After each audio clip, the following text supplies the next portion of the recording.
We'll begin in 30 seconds. 30 seconds. Oh, it's kind of a hush. Okay, we'll begin now because there's kind of a hush. All right. Well, before we dive into things this afternoon, James has some announcements for us. Well, I don't know whether you've been keeping up with what's happening in the news, but some news about us, believe it or not. Breaking news about the Renovar Institute. You didn't know. In celebrity news, production house Renovare has announced that Chris Hall will play the lead role in the remake of the film Psycho.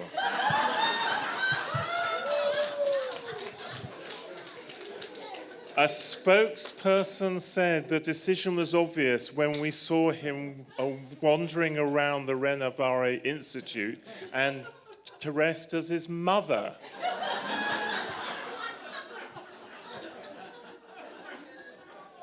In psychology, in an interview with the New York Times, Trevor Hudson admitted that at one time he seriously considered becoming a deist or a pantheist.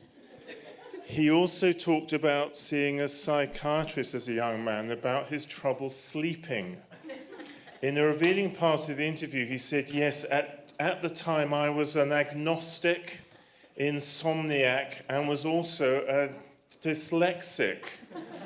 I found that I would lie in bed at night wondering if there was a dog. Think about it. Financial news. Following a major speech by Chris Hall at the Renovar Institute in Seattle, the food chain Dunkin' Donuts has gone into receivership. An industry expert explained that since Hall began the practice of fasting from donuts, it was only a matter of time before the business would collapse. In a defensive move, a rival brand, Krispy Kremes, has announced they are banning Hall from all their stores. A spokesperson said, we are also going to step our campaign to have donuts added as a seventh stream of the spiritual disciplines. In church relations, a major revelation, investigative journalist and historian Chris Hall has uncovered a church tradition that dates back to the 5th century. Previously unknown, every 50 years, the Pope formally has a meeting with the head of the Orthodox Church, the ecumenical patriarch of Constantinople. And we can exclusively reveal that at the end of each formal meeting, an envelope is slid across the table between the two leaders. But today it has remained unopened. According to Hall, the contents of the envelope remains a mystery. Until now. Based on painstaking research, we can exclusively reveal that the contents of the envelope passed between the leaders for hundreds of years is the check for the Last Supper. And that is the end of the news.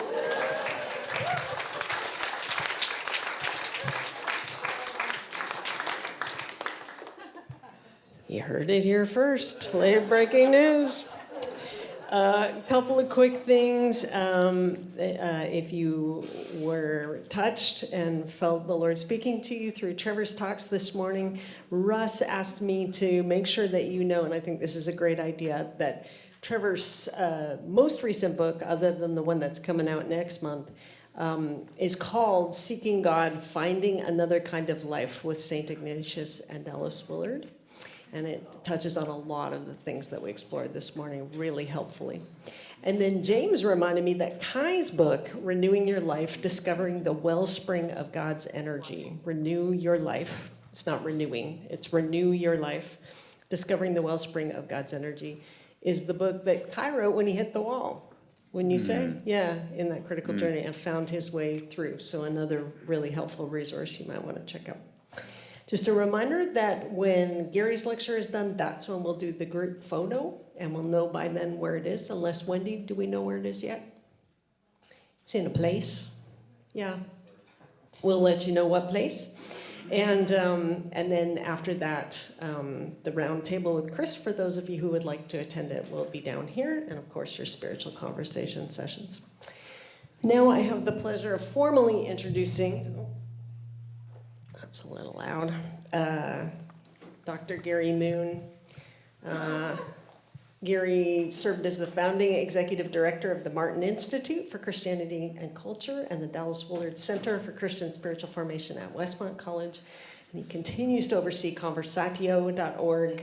He's involved in lots of different ways, but he continues to oversee conversatio.org, which is a wonderful, beautiful site with resources. I think we've already given you several links to it in your resources so far.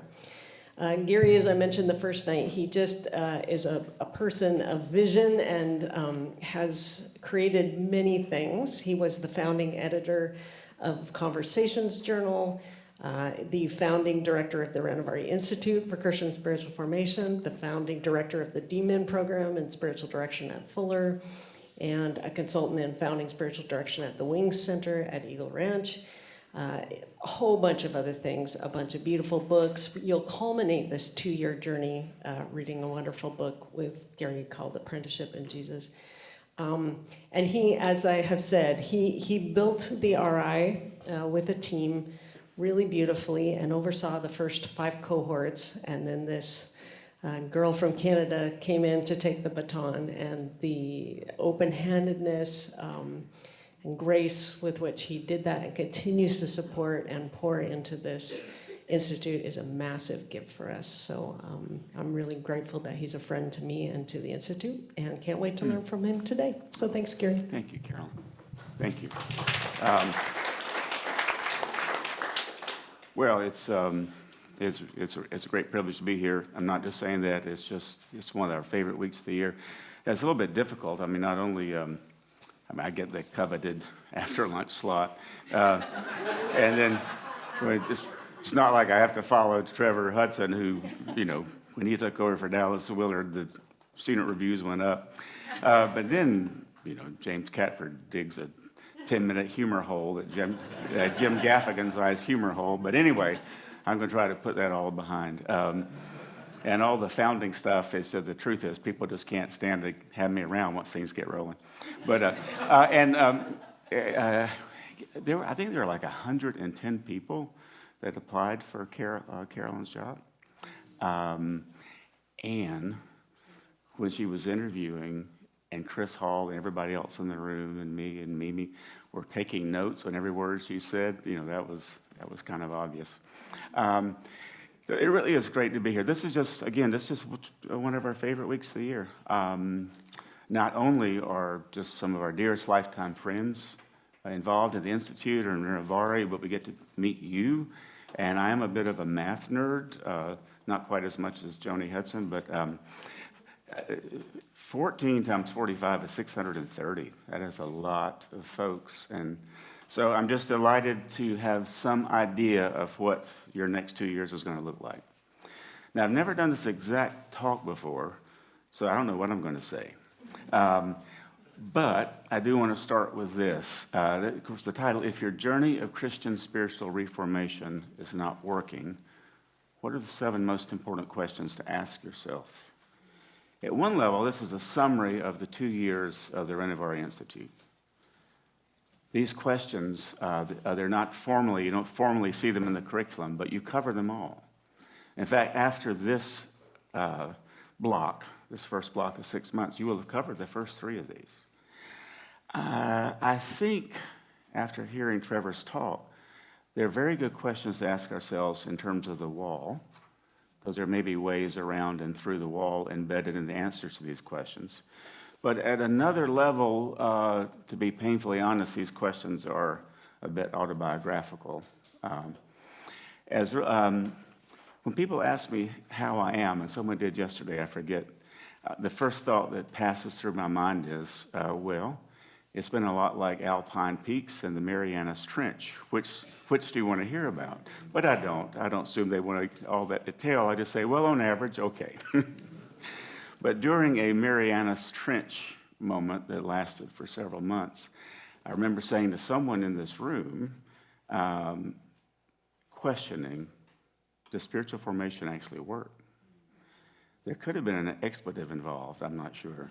But it was a trench moment. And so all of these questions are things I've asked myself when things aren't working or when the wall is very much in view. A couple things to get out of the way. I like Dallas Willard a lot, probably way too much.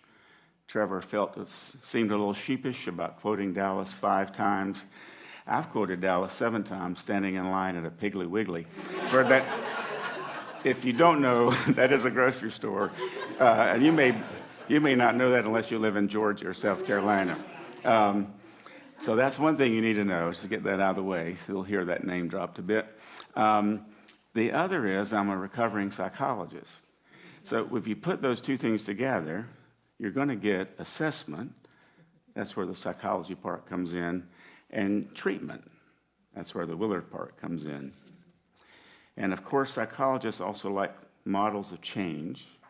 So let's start by beginning with Dallas Willard's favorite model of change, the VIM model.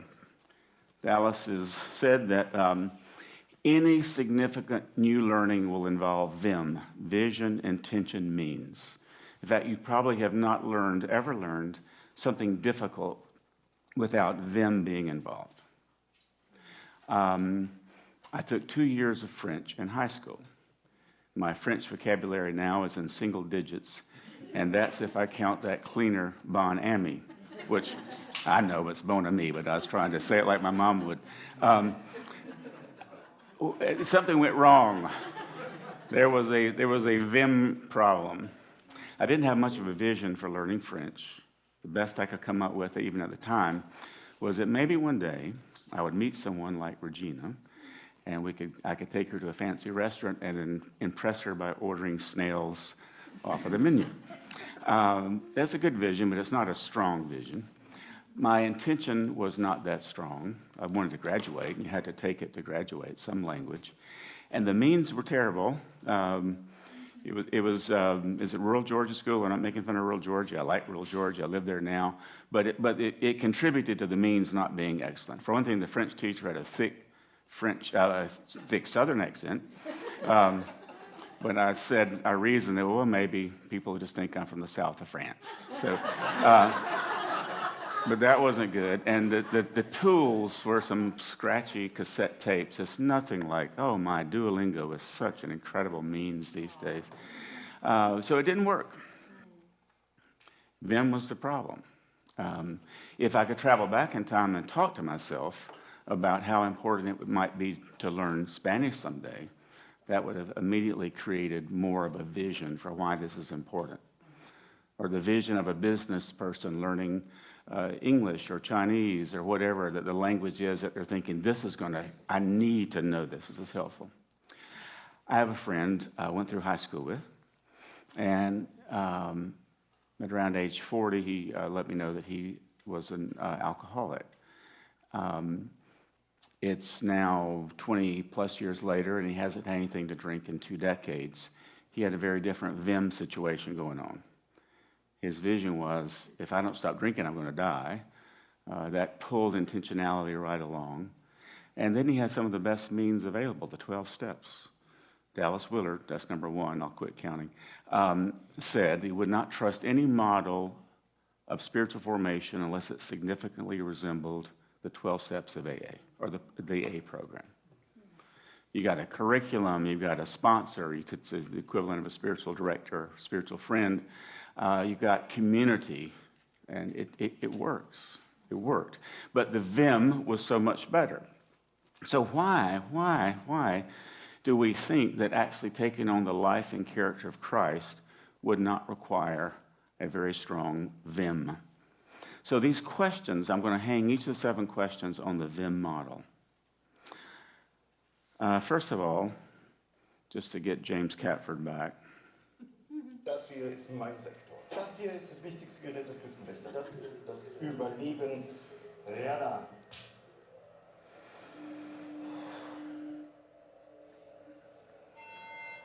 Mayday, mayday. Hello, can you hear us? Can you hear us? Can you... Yeah, over. We are sinking. We are sinking. Hello? This is the German Coast Guard. We're sinking. We're sinking. What are you thinking about? Well, I mean, personally, I find that very politically inappropriate and offensive, but I got the idea from James, and I've been using it for a decade. Perhaps it's time to rethink some of our thinking about things as basic as the good news and our view of God. And this leads us to the first question. So you have pretty much a blank outline. So all that you really need to do is just get these questions down so you can ask them to yourself later. Any other note-taking is just optional. Question number 1.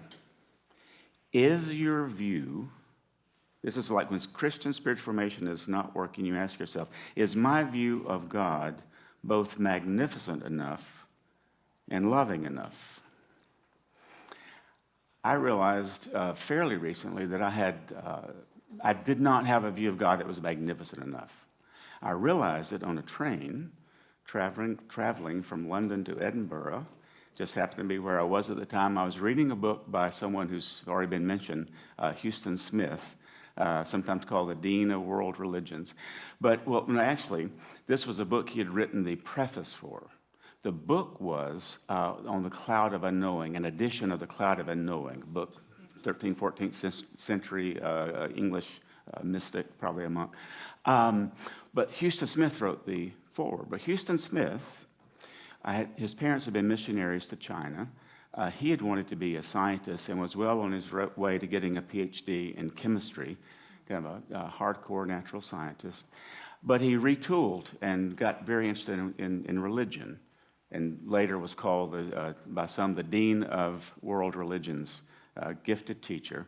But he's writing the preface, and I'm reading the preface, and there's just this one line in there that just lit up.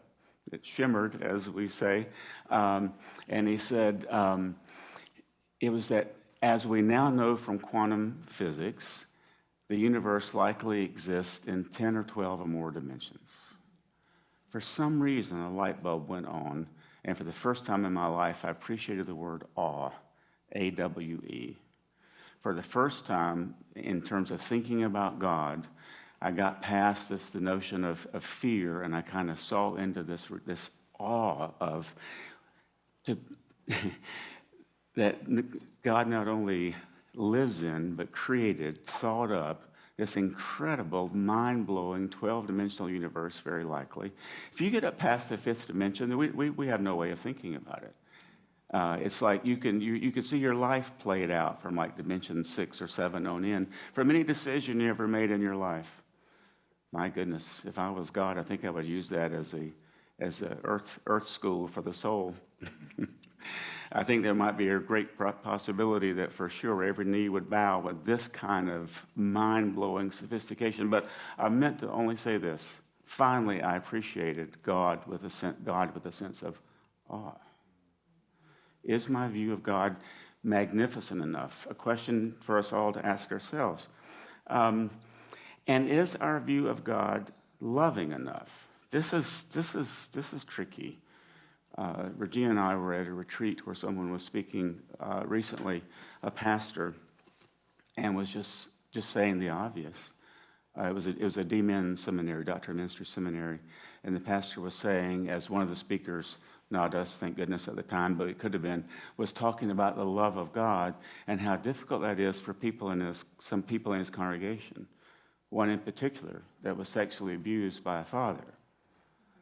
So that takes a lot of work. How do you find and communicate the love of God to that individual? And that's what spiritual formation is tasked with in many levels. In a related note about is our view of God loving enough, we were doing something at a retreat, and we're going to ask you to do a little part of this a little bit later, just a little drawing exercise. But we were talking about God view. Probably I was stealing half of the stuff from Trevor, but we were talking about and Chris, but we were talking about God view, and we were in Appalachia actually, and it was and I'm confessing, I guess, some at one level prejudice. Even though I'm from the South, I wonder if this is going to fly. I wonder how there can be a cultural adaptation, or does there need to be? And should we change this up? But we didn't. And so people thought of their views of God, and they drew their most life-giving view of God, and reluctantly, kind of asked for people to share. And I heard one of the most beautiful things I've ever heard. I'm not sure I can say it now without crying. I'm going to try. I don't think I can pull it off. The person's picture of God described in words was like this. I live in a small town in Appalachia. My father worked in a coal mine. Worked 12 hours a day. And not much money in the family. So my mom would send him off with a metal lunch pail as only enough, like one peanut butter and jelly sandwich. That's where it gets hard. I used to be a T on the Myers-Briggs. I miss those days. He would always bring home half a sandwich for the daughter. That's a view of God that's loving enough. But is our view of God magnificent enough and loving enough? If not, that could be the problem with the wall. That could be the problem with why Christian spiritual formation may not be working.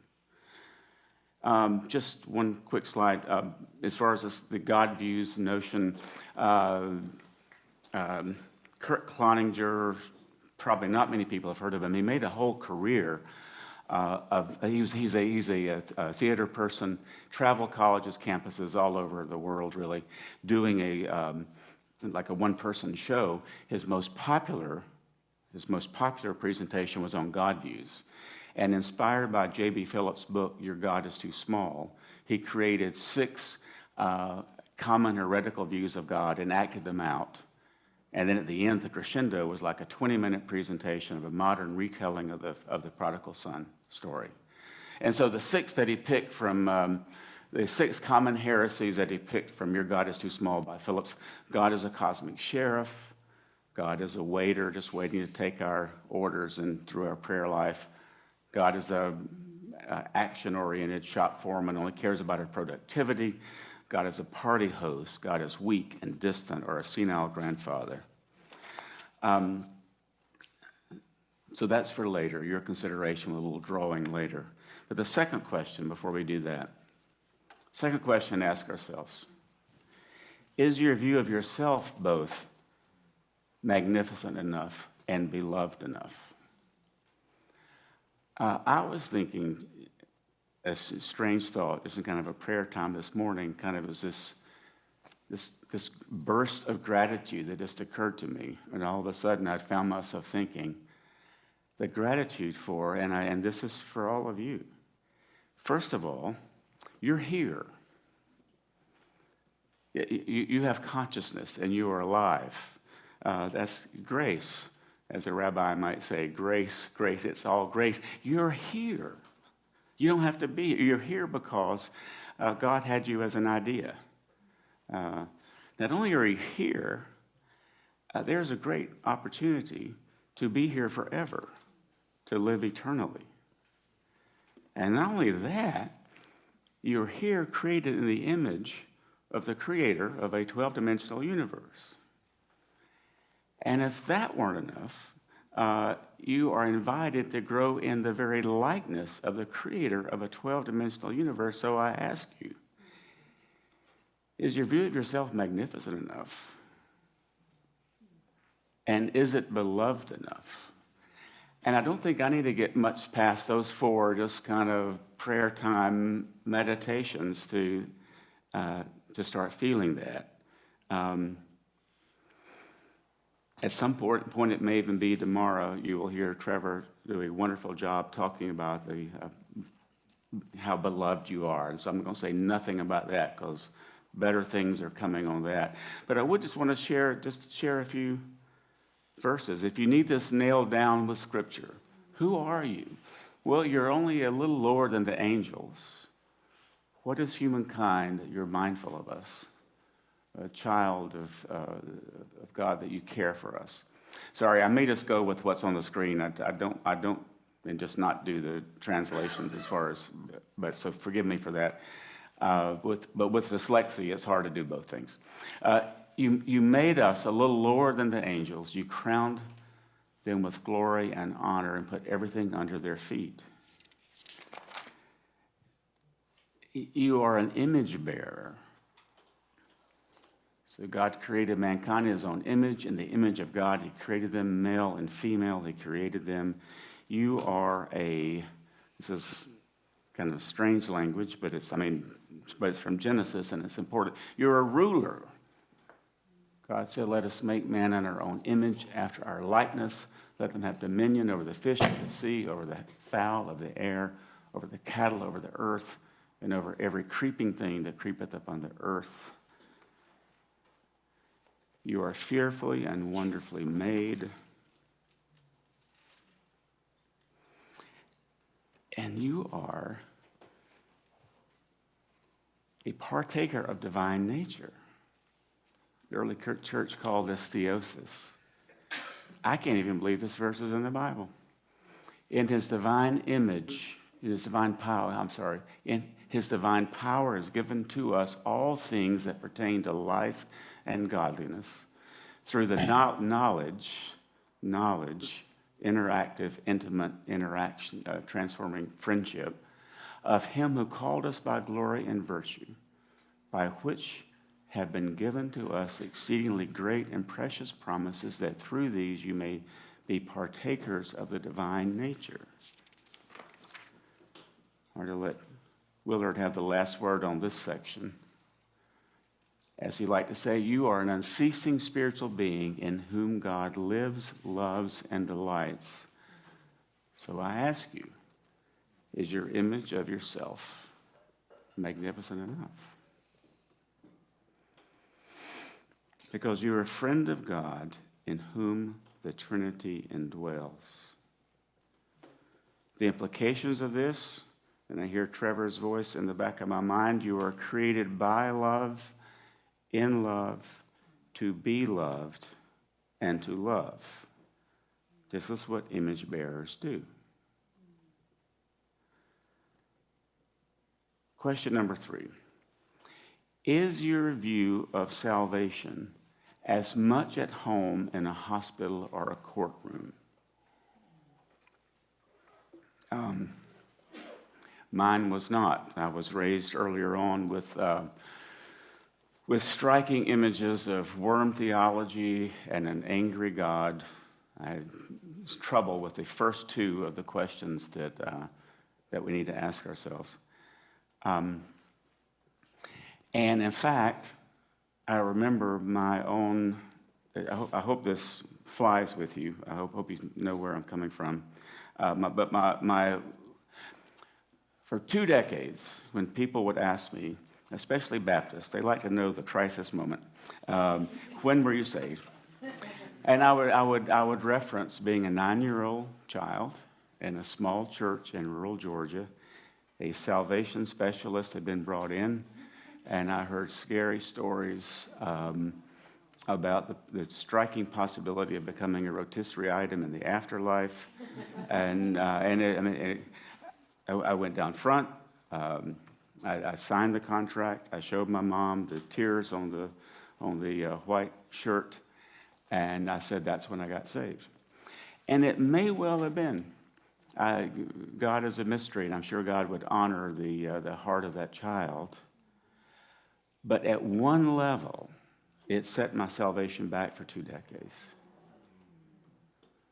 Because if salvation, the only place Jesus defines eternal life, Trevor's already referenced it, John 17:3, is entering into a transforming friendship with the Trinity, I didn't want to be in the same room with that God. My view of God was definitely not magnificent or loving enough. And my view of salvation only had a home in a courtroom. But the word for salvation, sozo, in addition to deliverance, saved, also means healing. Healing. The early church might define salvation with words like this. What is salvation? Oh, well, that's the synergistic interplay of grace and participation on the healing journey back home to union with God, where all the aspects of who I am are healed in this journey toward and in and living in healing. I'll tell just a brief story. This story is from Roberta Bondi's book, and the title of that book is, To Love as God Loves. And she is referencing Origen of Alexander in telling the story originally. I'm going to do not a Benoni version, but a Franklin Springs version of this story. So, as it turns out, one day, there was a monk-type person, Protestant monk-type person, sitting on the edge of a large lake, concerned because he'd been talking to some folks, he was confused about, is salvation more a matter of grace or effort? Grace or effort? Grace or effort? And when he heard a voice that said, I will tell you on the other side of the lake. And he said to the voice, I don't know how to swim, and there's no boat. And the voice says, I will tell you on the other side of the lake, and I will help you. And in their conversation, he points out where there's this boat hidden behind some bushes, and he finds the boat, but it's in disrepair, and the voice says, I will help you fix it. Tells him where the tools are, tells him where equipment is, talks him through the process of fixing the boat. He pushes out on the boat, he's sitting in the boat on the edge of the lake on a windless day, and nothing is happening. And he says to the voice, now what? And the voice says, well, there's a sail under a certain compartment in the boat. Long story short, they enter into a conversation about patching the sail, fixing the sail. He's sitting in the lake. A breeze picks up, and it starts blowing the boat, but it's going off course. And the voice says, let me teach you how to sail. And he listens to the voice, and he learns how to catch the breeze and becomes better and better at it, eventually even able to tack into the wind. He gets to the other side of the lake and sits on the shore and says, but the question, are we saved by grace or effort and participation? And the voice says, what do you think? And he says, well, I guess without the boat and the wind, this couldn't have happened, so I guess it's grace, because that was all a gift. He says, is that what you think? He said, yes, but I participated, I cooperated. Without us making the adjustments together, I wouldn't have made it across the lake. I guess it's both. And the voice says, that's close. It's neither, really.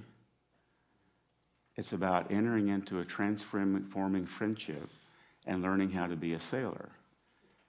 It's about the journey. It's about the apprenticeship. You're different you're a different person than the one that started the journey.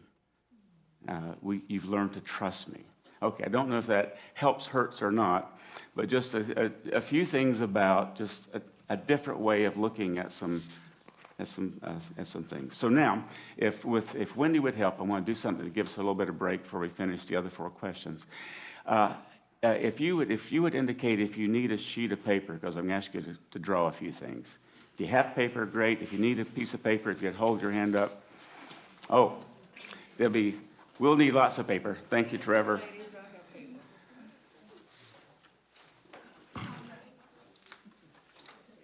So as the paper's coming around, here's what I'd like for you to do. On one side of one sheet of paper, on one side of one sheet of paper. I would like for you to draw, and it can be a stick figure, and if a stick figure seems like too much, you can write out a sentence, but I prefer you to take some kind of drawing on a piece of paper of the most painful, the most heretical view of God you've ever had in your life. What is the most negative and painful view of God you've ever had in your life? Capture that in an image or a sentence. And then I want you to later flip the paper over and draw the most positive, life-giving, healing image of God you've ever had in your mind. So one side's going to be the negative side, one the positive side. So God view first. Leave yourself enough room, because under the negative view of God, I want you to draw a picture. Again, it can be a stick figure of the most positive view of yourself you've ever had. A time where you felt the most loved, beloved. Turn it over and draw the most negative image of yourself. For me, it would probably be something from Warren Theology. I know there's a lot of instruction, but it's only one sheet of paper. One side's a negative, one side's a positive. Negative God view, positive. Negative view of self, positive. Then finally, I want you to write down a percentage of the notion of salvation that you feel like is that it's a legal term. And on the other side, what percentage would you say that salvation in your mind is a hospital term? And just make sure those numbers don't total over 100, because I've already mentioned I'm a bit of a math nerd. But all right, so just like you take 5 minutes and just give some attention to that. Yes? Could you explain the percentages of 1 to 5? Oh, just out of 100%, it's like a diagram with a 90 degree. Is it 100% legal courtroom, 100% courtroom versus 100% hospital versus somewhere in between? Okay. Okay, even if you haven't finished, you could talk to a neighbor about it. I would like, now feel free to pass, but I would like for you in groups of two, just we will not share this with the entire group, just to share with a neighbor. With the backdrop is, how do these questions relate to me hitting a wall? How do these questions relate to whether the process of the journey is working or not working? So just we'll do about 5 minutes for that, and then we'll go on to the other 4 questions. Okay, we're at the intermission time, and we'll do this a little bit differently. I'm going to jump to the end, actually, to read you the concluding story. I think it will make more sense of the next 4 questions to do it in this order.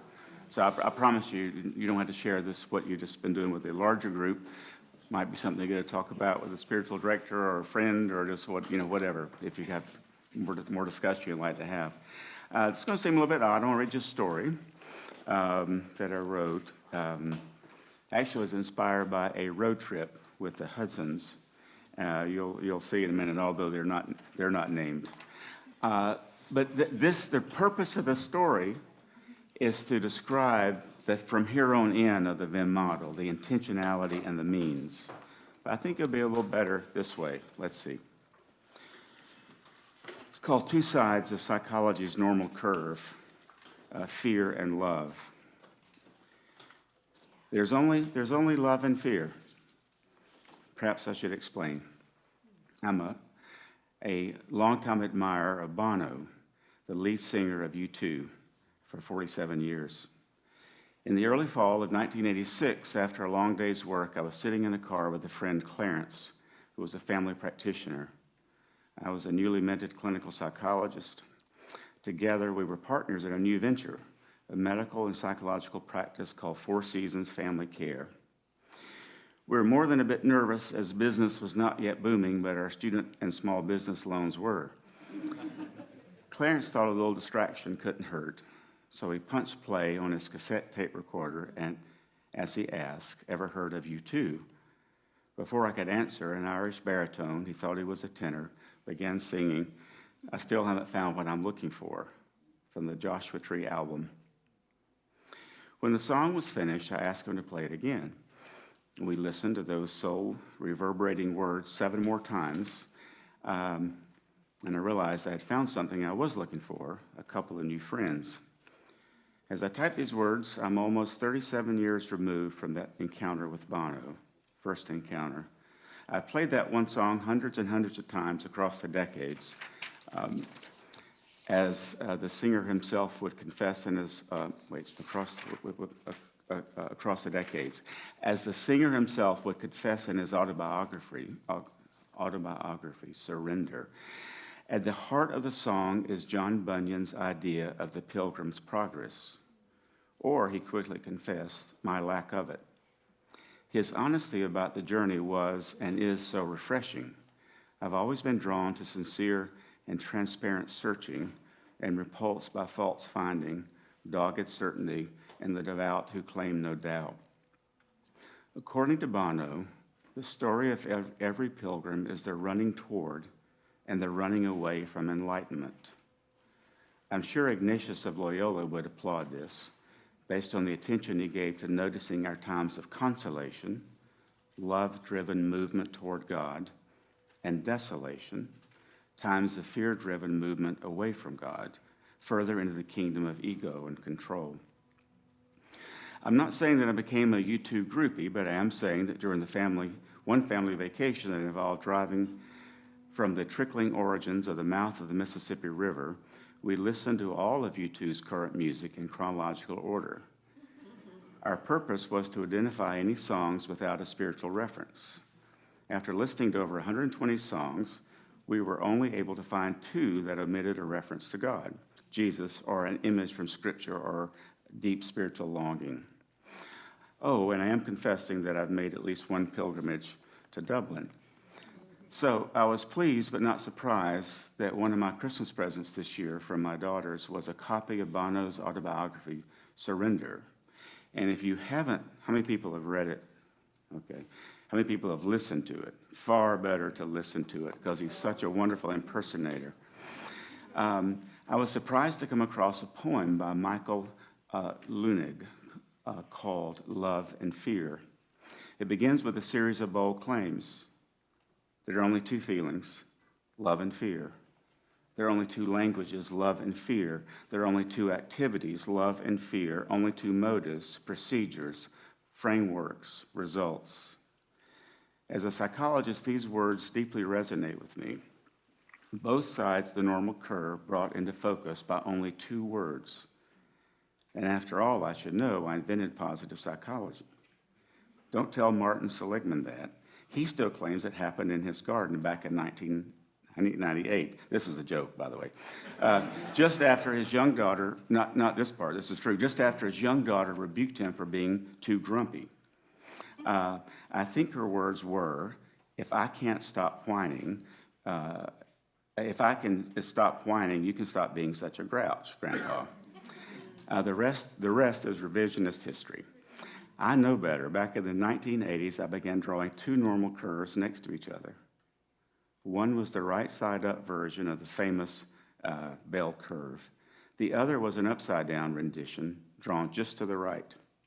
The point was to describe how psychology and counseling were about normal making, helping people on the wrong side move to the center of the curve by becoming less anxious or angry and less depressed, while spiritual formation, represented by the invisible upside-down normal curve to the right of the north pole, of the normal pole, was about abnormal making, helping folks become abnormally peaceful, abnormally joyful, abnormally loving. But I'm thinking now maybe I need to stop whining and being such a grouch. Anyway, love and fear. So basic to human life, so profound. We are created in the image of God with a primary mission statement of growing in divine likeness.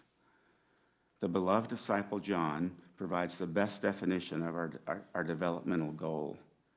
God is love. 1 John 4:16.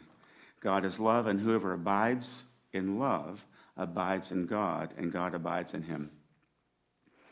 In my opinion, the opposite of love is not anger, not hate. The opposite of love is fear. Anger is just one of the many patterns we are prone to use in attempts to manage fear. If I love a person, I'm in a disposition of willing and acting on what is good for her or him. But if I'm angry with a person, it is most often because that individual has blocked, gotten in the way of an object or a goal I was pursuing to help me calm some underlying fear. If you threaten my bank account, then you bring to the surface my fear that I'll not have enough resources to handle the future. If you threaten someone I love, my fear of being without that person flashes to the foreground and sprays up into anger.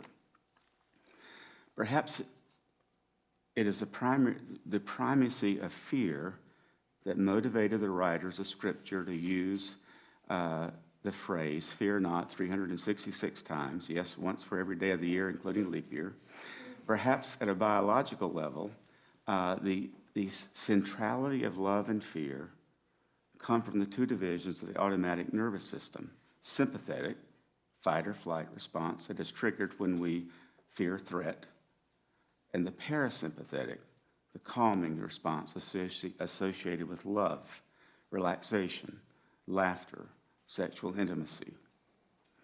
My intent here is not to prove that the poet referenced above, Michael Lunig, is right, but for the past 4 decades of Earth life, past 4 decades of Earth life have made me willing to give him the benefit of the doubt. It wasn't long until the psychological services at Four Seasons Family Care was booming, and it wasn't too many years after that when I began musing about how it seemed that I'd never spent time with a client who did not quickly take me to places of compassion deficits in his or her life, and then to the fear management strategies that were no longer working. And it wasn't too many years ago, while thinking back over a few decades of spiritual formation conversations, that I began to view all vices and all virtues in terms of fear and love. It strikes me that once Adam and Eve made the decision to separate themselves from love, they awakened to a much smaller world, a world permeated with fear. For the first time, the fear of death, of loss, of pain, rejection, etc., ad nauseum. Take a spin around the vices described on the Enneagram. I think a strong case can be made that every vice is simply a classic pattern of attempting to allay fear by managing and controlling it through behaviors and thoughts that can be controlled. That is to say, I believe that each vice can be explained in a way consistent with a particular fear management strategy that we can control, and that each virtue can be seen as an alternative response to fear that flows from the experience of a deep and pervasive love. For example, the vice anger results from living out of the belief that I and the universe must be perfect if I'm to avoid rejection. The opposing virtue of serenity flows from learning to experience the deep love that created the universe and smiles at my imperfections. Bono's autobiography, Surrender, reaches crescendo in 2 of his final chapters. One is aptly titled, I Still Haven't Found What I'm Looking For, and the other is titled by the solution to his quest, Surrender. In the end, this wonderful poet and articulate observer of life makes a not-so-subtle suggestion. If you want to find what you're looking for, let go of your attempts to manage your fears and surrender to love. As it turns out, fear and love are physiological opposites. Each has the power to cast out the other. They are 2 notes that cannot be played at the same time. So I jumped ahead to read that, and forgive the going back through, wrong way, because I think it'll make more sense, actually, of these last 4 questions. Question number 4 to ask ourselves. Now we're moving from vision to intention. The I and the them model, the intentionality question. Here's the deal. Something needs to happen to get us off center, to disconnect from the idea that I've got this. It will take either, and this is me quoting Trevor, quoting me, quoting some unnamed source, this will only happen, in my opinion, under two conditions. Two things can because think about this. We have fear management strategies, and they're not perfect, but they kind of work. Why would you want to give up a vice? It's helping you manage the opposite of love. It's a way you can control fear. Why would you want to give up a defense mechanism? It's defending your mechanisms. These are things that you have a hard time with. It takes a lot to blast you off to that type of surrender. And so one is pain. My friend who became an alcoholic, it was pain that motivated him to step into a VIM model, the AA program. And if we're lucky, it might be love. I'll give you two quick examples and we'll move on. So, question number 4, have I become desperate enough to do anything? Note, if not, then ask yourself, have I been exposed to a blinding love? Frank Laubach, I think you referenced him already. Frank Laubach, how many people know of Frank Laubach? Well, most everybody, so you don't need much of this story, but Frank Laubach is a good story of the desperation motivation. So here's someone who was very successful. In fact, we were doing, this is probably 15, 20 years ago, doing a talk, mentioned Frank Laubach and heard a shriek from the back of the room. Turns out it was somebody who had worked with him for years, and so she was able to verify some of these things. But anyway, so Frank Laubach entered into a deep depression. He had been very successful. He had gone to some of the best schools. He had not only planted churches, I think he had planted seminaries, and there was, as a striking disappointment, I think he wanted to be president of an institution, and he missed it by one vote or something. And he entered into what can only be described as a significant depression. And so he decided, he may have had, like myself, some endearing obsessive-compulsive traits, because what he decided was, on a New Year's evening, I'm willing to do anything. I don't know why Chris is like, anyway, I'm willing to do anything, and so I'm going to try to bring to mind each minute of the day. I'm going to try to bring God to mind. Well, that's a hopeless, impossible thing, and he didn't do it, but he got close enough to where it had some amazing effects. What he did was, and everybody that does a rule of life in here, what you should be motivated by this, he made it fun. He made a game of it. In fact, the way his approach also became published as a game with minutes. What are creative ways to bring God to mind? And so it's things like, well, I'll leave an empty chair every time we have dinner at night. That chair will remind me that God is here. Or if I'm in conversation with someone and there's eye contact and I find this spark in their eye, and that reminds me that it's an image bearer. This is a child of light, and it makes me think that God is present here. And so on and on and on, these creative ways of practicing the presence, of being reminded of the presence, of that you're living in the presence of love. And so you read his journal, Letters of a Modern Mystic, and it starts with, he's describing his life as a rotting tree, and you get somewhere in late March, and the words have changed to he's saying, I found the artesian well of joy. And it took a lot of intentionality to come up with something like the game of minutes, and in his case, pain prompted it, but it's a great example of it can work. The other example of the blinding love, I won't go into much detail there, but I don't think we have to look much further than the Apostle Paul, literally. To be overcome by presence and by love. All right, we'll go a little faster with the last two. The 5th question, we're moving from intention to means. These last 3 questions will be hung on the bracket of means. Question number 5: Do I truly know that my will has little power? Do I truly know that my will has little power? So, let's say the first question is ticked off. I have a view of God that is magnificent and loving enough. And I'm coming to have a view of myself that is magnificent and beloved enough. And the third question was the last vision question. I have a view of salvation that at least includes the notion of a hospital, of being healed, of being healed of every aspect of my person, in my thought life, my emotional life, my relationship life, that is orienting me away from instead of toward God. All right, so then we leave vision. The vision is in place. Vision is hugely important.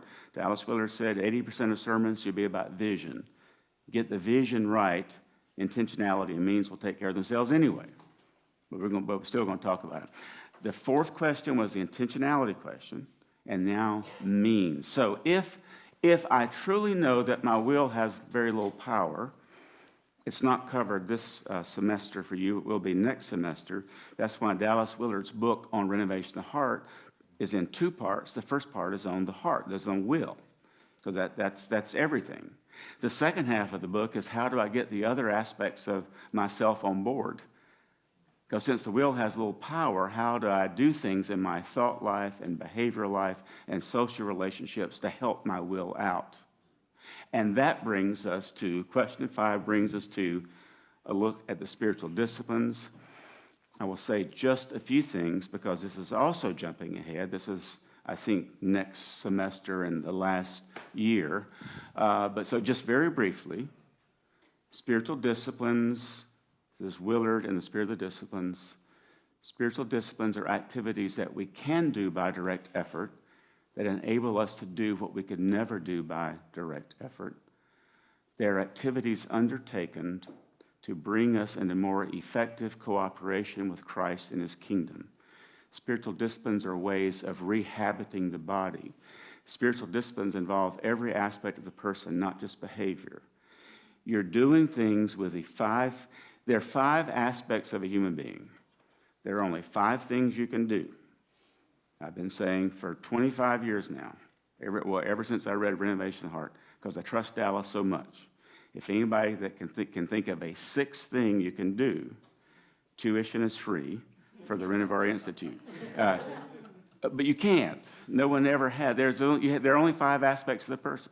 If you're a human being, you can think, and you can feel, and you can behave, and you can really stop there and not have to risk paying.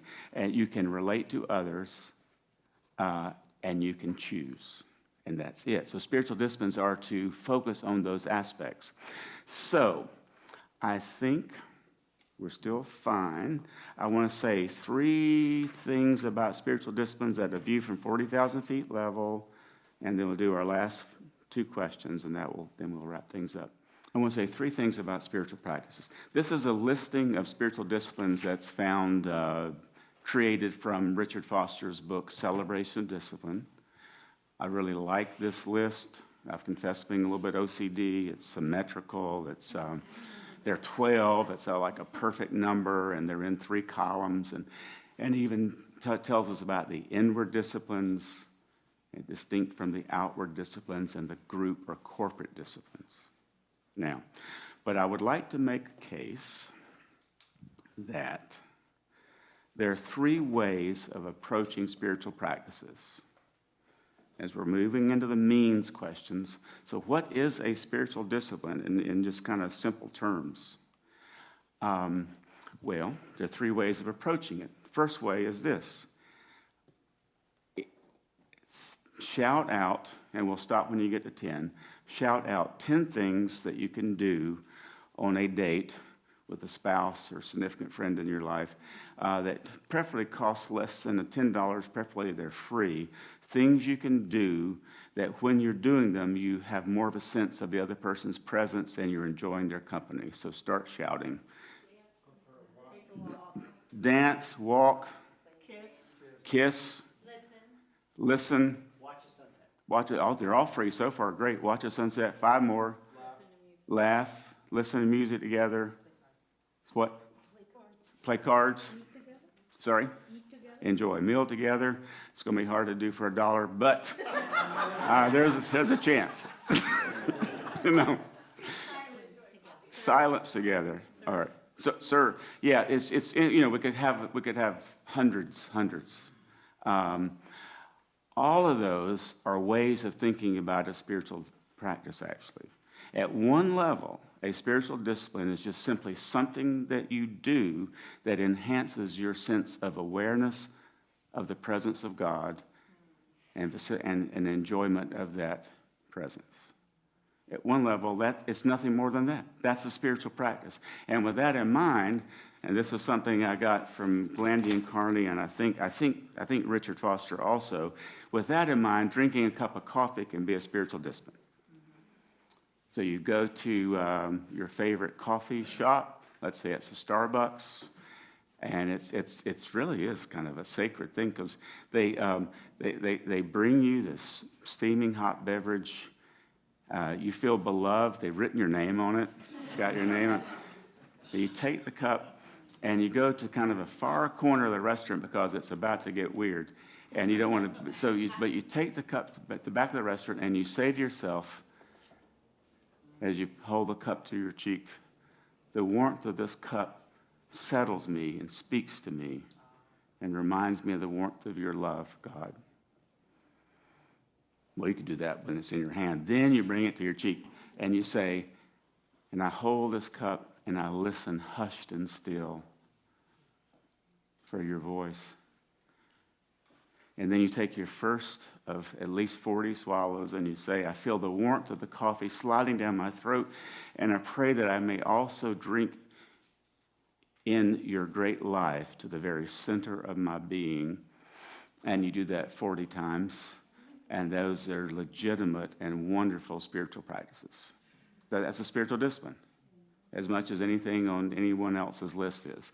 So at one level, it's good to think about spiritual disciplines in some way it's just incredibly simple. It's just fun activities. What are the, where I grew up, there were, in school, there were the 3 R's, reading, writing, arithmetic. And I know they start with different letters, but that's what we said, 3 R's. It's the same thing I discovered from Trevor in spiritual direction, the 3 R's of spiritual formation: recognition, responding, and then reflecting on what has happened. Recognizing, responding, reflecting. Anything that helps you to recognize presence. Now, we ratchet up just a little bit. There's another way of thinking about spiritual disciplines, and that is, and I got this idea from Jamie Smith. I could ask you, where's the letter S on a typewriter? And whenever you ask that question, usually people get their fingers involved and they show me, and they don't think, "Oh, well, that's just whatever, 2 keys over from A and under T." No, they know. They know because the throwaway, least important class I ever took in high school became the most important class. I couldn't find anything else to take. I had to take typing, most important class I ever took.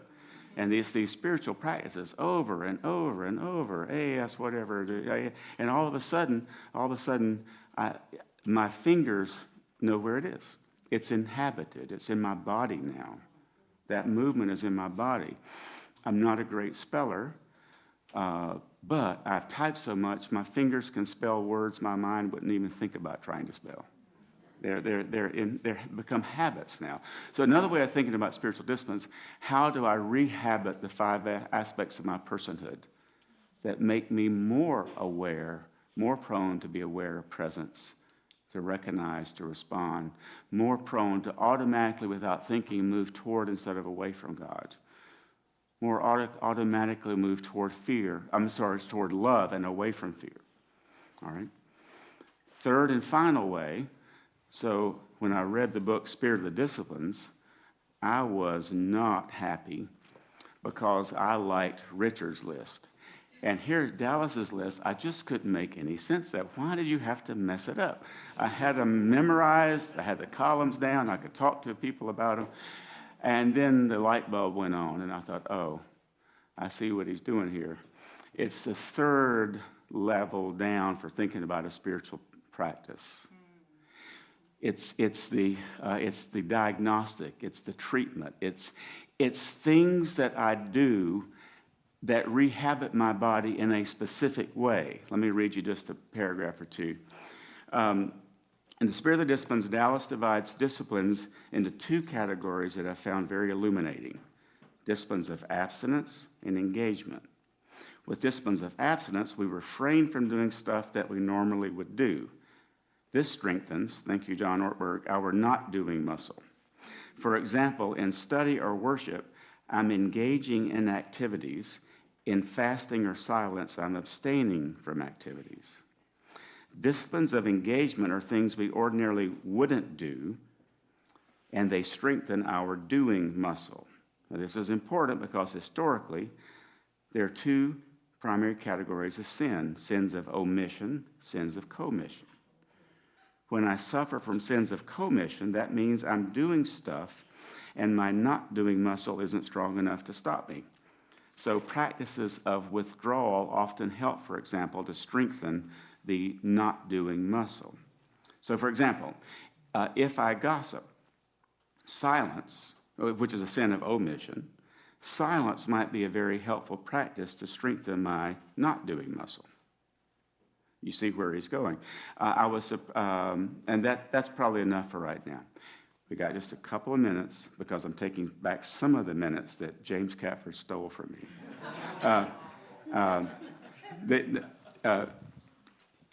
Sorry, just a couple of minutes. So where's this heading? Where is it heading? This is from Renovation of the Heart. So what does it look like out the other end? Well, Dallas uses the phrase from Ephesians, becoming a child of light. So what are the thoughts like for a child of light? Well, they're constantly thinking about God and God's magnificence and his love.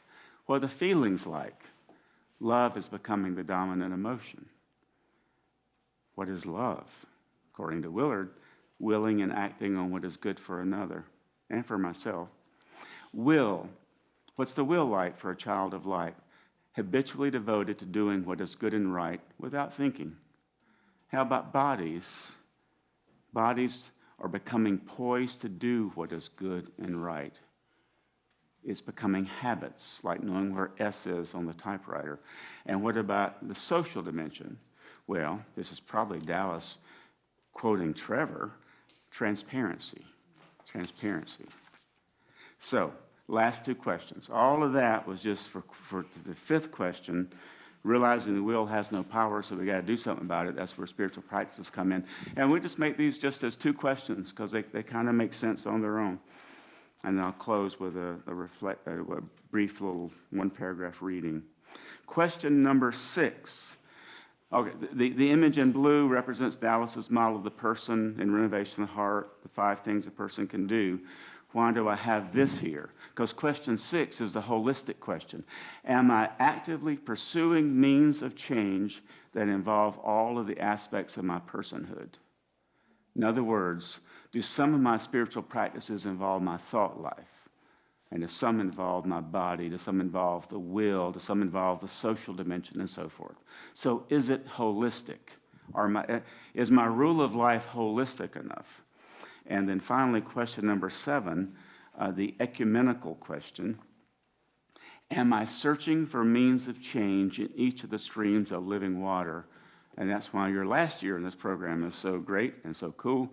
You are you're swimming in the 6 streams of living water. And as you're swimming, you're looking for practices and ideas.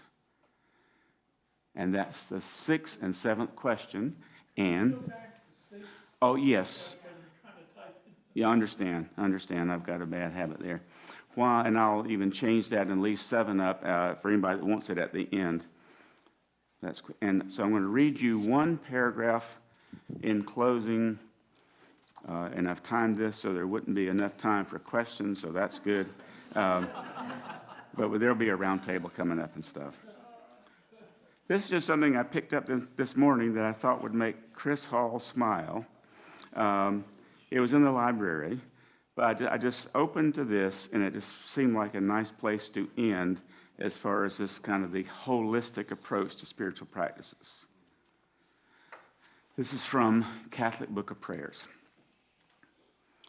A prayer to be conformed to the divine will. Most Holy Trinity, Godhead, indivisible, invisible, Father, Son, Holy Spirit, our first beginning, our last end, you have made us in accord with your own image and likeness.